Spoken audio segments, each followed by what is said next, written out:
د هر فرض مانځنه وروسته شپږ اذکار کوئ.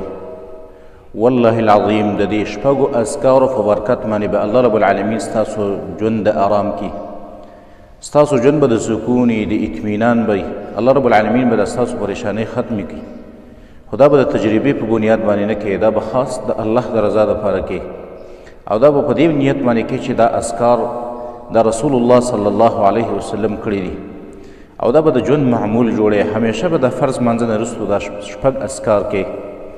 اولنې په هغه اذکارو کې 33 کرته سبحان الله، 33 کرته الحمدلله، 33 کرته الله اکبر.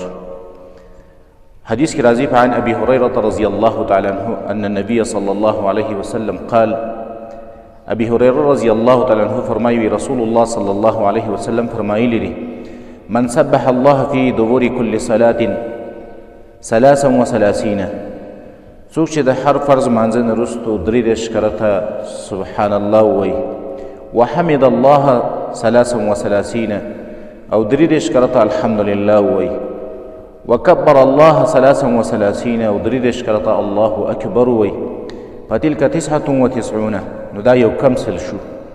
وقال تمام المئة، فسلم کرت پسې دا سړی دا کلمه وایي چې لا اله الا الله وحده لا شریک له له الملك وله الحمد وهو على كل شيء قدير. نو رسول الله صلی الله علیه وسلم فرمایي غفرت خطاياه وإن كانت مثل زبد البحر.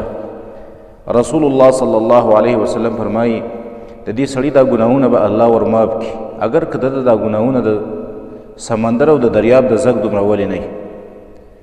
دویم ذکر آیت الکرسی لوستل د هر فرض مانځنه وروسته. حدیث کی راضی عن ابی امامة الباهلی رضی الله تعالی عنه ان النبي صلی الله علیه وسلم قال، ابی امامة الباهلی رضی الله تعالی عنه فرمایي رسول الله صلی الله علیه وسلم فرمایلی دي من قرأ آیت الکرسی دبر كل صلاة مکتوبة، څوک چې آیت الکرسی د هر فرض مانځنه وروسته وایي نو لم یمنعه من دخول الجنة الا الموت، نه منع کوي دې سړي لره د ننوتلو د جنت نه مګر مرګ. یعنی څنګه چې دا انسان مړ شي الله رب العالمین بیا جنت ته داخل کړي. دریم ذکر د فرض مانځنه وروسته 3 ځل استغفار ویل، استغفر الله استغفر الله استغفر الله.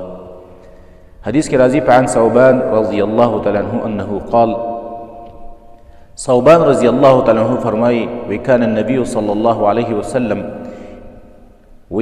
رسول الله صلی الله علیه وسلم اذا انصرف من صلاته، کله به چې د مانځنه راوګرځېده نو استغفر 3 ځل به استغفار وه، استغفر الله استغفر الله استغفر الله، او بیا به پسې دا ویل چې اللهم انت السلام ومنک السلام تبارکت یا ذا الجلال والاکرام. څلورم ذکر د هر فرض مانځنه وروسته اخرني 3 سورتونه لوستل، سورة اخلاص، قل هو الله احد، قل اعوذ برب الفلق، قل اعوذ برب الناس. حدیث کی راضی عن عقبة بن عامر رضی الله تعالی عنہ انه قال، عقبہ بن عامر رضی الله تعالی عنہ فرمائی وی امرنی النبی صلی الله علیه وسلم، ما ته رسول الله صلی الله علیه وسلم امر کړی دی، حکم یې راته کړی ان اقرأ بالمعوذات، چې زه دا معوذات لولم دبر كل صلاة د هر فرض مانځنه وروسته. معوذات نه مراد قل اعوذ برب الفلق، قل اعوذ برب الناس، او قل هو الله احد. پنځم ذکر د هر فرض مانځنه وروسته اللهم اعني على ذکرک وشکرک وحسن عبادتک. حدیث کی راضی عن معاذ بن جبل رضی الله تعالی عنه ان النبي صلی الله علیه وسلم، معاذ بن جبل رضی الله تعالی عنه فرمایي رسول الله صلی الله علیه وسلم اخذ بيده، ويزيد لاس نه ونیولم، او وقال يا معاذ، وی ما ته ویل یا معاذ اے معاذ، والله انی لاحبک، والله انی لاحبک، اے معاذ فالله قسم ستا سره مې مینه ده، اے معاذ فالله قسم ستا سره مې مینه ده. او بیا راته ویل یا معاذ اے معاذ لا تدعن في دبور كل صلاة، د هر فرض مانځنه وروسته دا کلمات مه پرېږده چې اللهم اعني على ذکرک وشکرک وحسن عبادتک. رواه ابو داود. شپږم نمبر ذکر حدیث کې راغلی دی عن مغیرة بن شعبة رضی الله تعالی عنه ان رسول الله صلی الله علیه وسلم، مغیره بن شعبه رضی الله تعالی عنه فرمایي رسول الله صلی الله علیه وسلم اذا فرغ من الصلاة، کله به چې رسول الله صلی الله علیه وسلم نه مانځنه فارغ شو نو قال بیا دا کلمه او دا ذکر بیا وکړو چې لا اله الا الله وحده لا شریک له له الملک وله الحمد وهو على كل شيء قدیر. او دا بیا ویل اللهم لا مانع لما اعطيت ولا معطي لما منعته ولا ينفع ذا الجد منك الجد. دا شپږ اذکار دا د خپل ژوند معمول جوړ کړئ. والله العظیم الله رب العالمین بس تاسو ژوند بدل کی. الله رب العالمین بس تاسو په ژوند کې اطمینان او راحت پیدا کی. الله رب العالمین بس تاسو د پریشانی ختم کی.